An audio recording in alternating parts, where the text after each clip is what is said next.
Hello again, Steve here. This evening we had a coffee chat, and it was a great turnout. There was 18 of us there, and it was the topic was on meditation, which is I find usually a very intriguing topic. Not everybody does, but I certainly did, and I think probably 17 others did because they showed up. But we had our typical round of introductions, which included a few comments on what meditation is or how it's beneficial and so on. We had a couple of demonstrations of what meditation was. Somebody played a little bit of one of Deepak Chopra's guided meditation programs. And we had quite a bit of discussion back and forth about some people were more in the lines of more like a romantic sense of meditation in terms of the religious side of things. Others more a very practical, rational approach. And it was a lot of people shared things that they didn't think were meditation really, but they were meditative maybe, or ways of relaxing, or ways of focusing. So it's very interesting. I just wanted to preface by saying I like words. I like to look them up in terms of their origin to see where they're coming from. And I was really surprised that meditation, it's related, or it has derivations in quite a few different languages, like for example Old French, Greek, Sanskrit, Welsh, Gothic, Old English, and I believe Latin in there as well. And it's related to, in terms of, in spite of the very often presented contention that meditation has something to do with sort of getting rid of the mind, or you know relax, sort of suspending the mind or whatever. Most of the old definitions are very closely linked to mind. The med part is a lot to do with mind.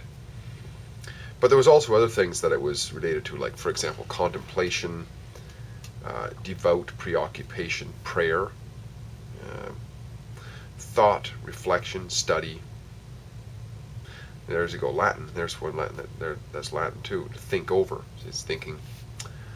From the Latin, actually, the root word med is also to do with measure. And from the Greek, it's related to moderate or modern, which is interesting. And from the Greek also, medicus, which is a physician, believe it or not. In the Sanskrit, it comes from a word that means I judge. This is all doesn't really help us in the everyday meditation process, but I just find it intriguing. Old English to measure, meden, Gothic, mitten. But in practice, here's my point anyways. In practice, it's sort of like a conscious rest of the mind and body very often. Although one gentleman there presented it's more of an active practice, which is not easy. So therefore that's not really a rest.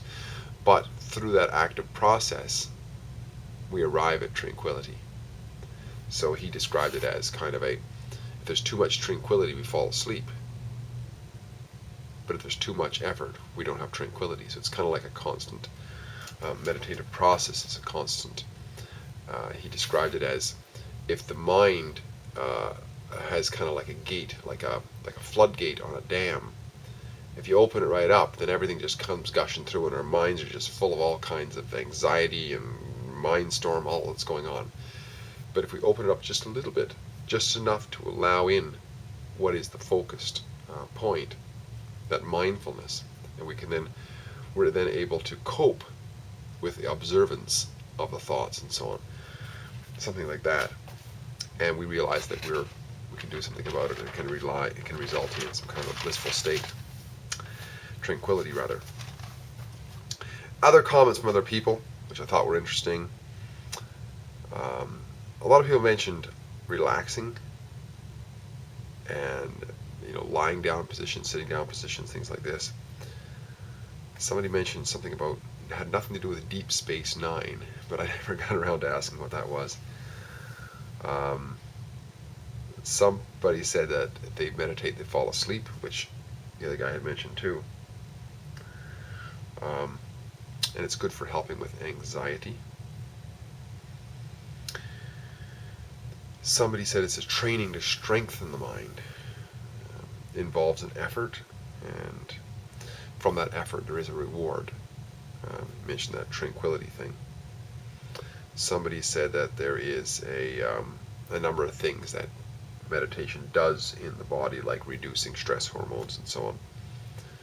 A couple people mentioned Osho, the Indian guru, who talked about, one guy read something out about him too, one of his comments. Somebody said that meditation is about getting out of the mind, and there's benefits for that. Somebody mentioned that she practiced meditation for 35 years and still practices.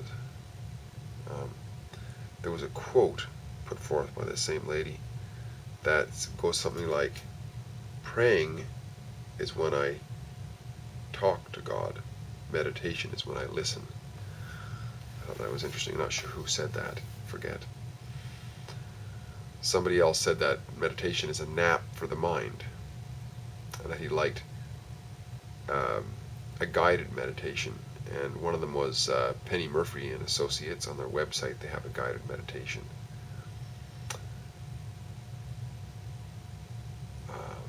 Somebody else mentioned that a guide is easier to work with, and deep breathing is helpful. Some people said they just wanted to learn more about meditation so they can get back to being more refreshed. Some people said they'd practiced for a very long time. That was the main round of comments. A lot of people passed, actually, on this one. A lot of people didn't have comments on it. A number of people, anyway. Now, there was, in the general, then of course we had the general discussion in reference to what was mentioned, right? We also had, like I say, a bit of a guided meditation. Somebody had a recording of Deepak Chopra's, one of his there. But we had lots of discussion. We talked about mantras and affirmations and prana, and what else did we talk about? Being non-judgmental, equanimity, breathing, the power of the mind, the change in attitude and gratitude when good things happen. Some people talked about how the way we act in life, the way we put things out, if we're peaceful and so on, we get peace and whatever. We also talked about, different people talked about how too in meditation there's often, if we can focus on an aspect of the body, like the breathing, perhaps part of the nose, between the eyes, or a certain sensation in the body, it can bring us into a focus. Somebody also mentioned that certain imagery can give us a sense of solace, and that could be why saints and icons like Jesus Christ and so on have a very soothing effect on people, because it becomes a focal point for their meditation or their prayer. Somebody mentioned sitting still. Somebody else mentioned cleansing and cleaning. Pono, I think. I forget how it goes. I'm sorry, please forgive me. A few other things. There's 4 different things that this guy goes through, and it helps him. He also uses music as meditation, and as a help, as a guide for meditation, and also running water. And also asking questions and waiting for the answers to come. Somebody else said that meditation has to do with feeling love, other than just thinking about love or whatever, to actually somehow feel it. Somebody else said that, these are techniques that people were sharing later on, yeah. Somebody mentioned the technique is to use the time of being half awake or half asleep. It can help. Somebody said to take inspiration from prayers that seem to come true as a guide for meditation.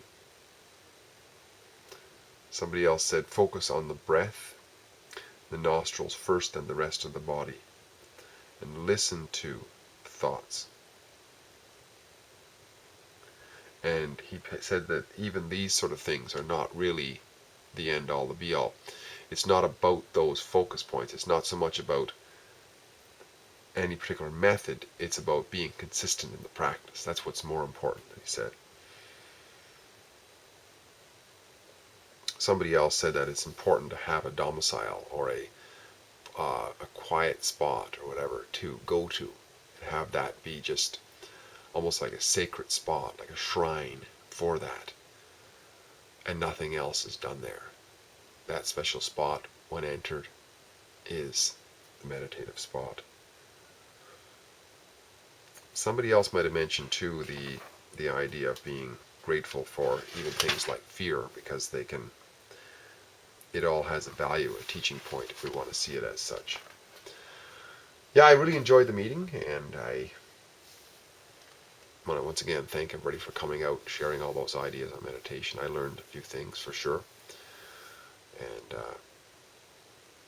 certainly see meditation as an important thing to learn a little bit more about, and also to do some practice on it and exercise, or to develop eventually a regular, persistent effort to practice this valuable skill.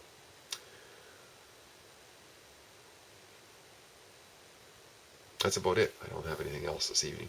It's getting late. Great chatting again, folks. Talk again soon. Bye for now.